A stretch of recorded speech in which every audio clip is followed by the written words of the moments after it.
Ja, že kar nekaj časa je minilo od tega našega uspeha in mislim, da smo vsi komaj čakali, da se spet zberemo, da s fanti malo strnemo v misli po tem, kar nam je uspelo novembra in res sem vesel, da smo spet nazaj skupaj.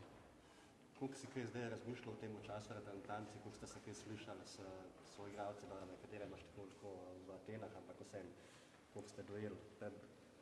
Ja, mislim, da ni nobena skrivnost, da je ta ekipa zelo povezana, med sabo se dobro razumemo in tudi med samimi klubskimi aktivnostmi se kar slišimo skoraj z vsemi fanti, smo v navezi, tako da, kakor sem že prej rekel, komaj smo čakali, da se dobimo nazaj, kajti pred nami je ena velika stvar, za katero smo naporno delali vsa ta leta in kakor sem že rekel, po uvrstitvi na Euro, to je samo ena kljukica, cilj smo izpolnili, ampak mi se tukaj ne mislimo ustaviti in tudi gremo v Nemčijo nekaj pokazati, ne samo nastopati.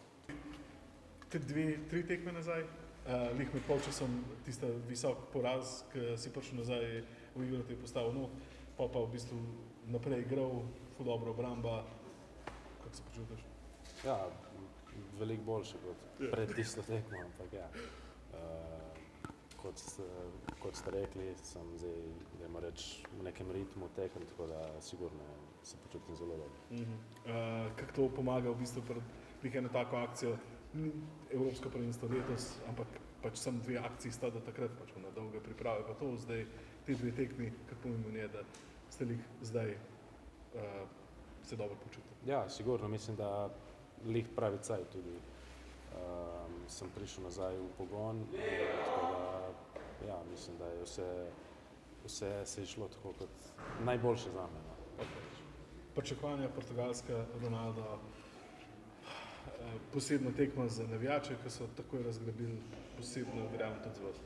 Ja, ampak dobro, prvo moramo misliti na Malto, sigurno tudi tam ne bo lahko, ampak je razumljivo, da vsi gledajo na to tekmo s Portugalsko kot nek highlight te akcije, ampak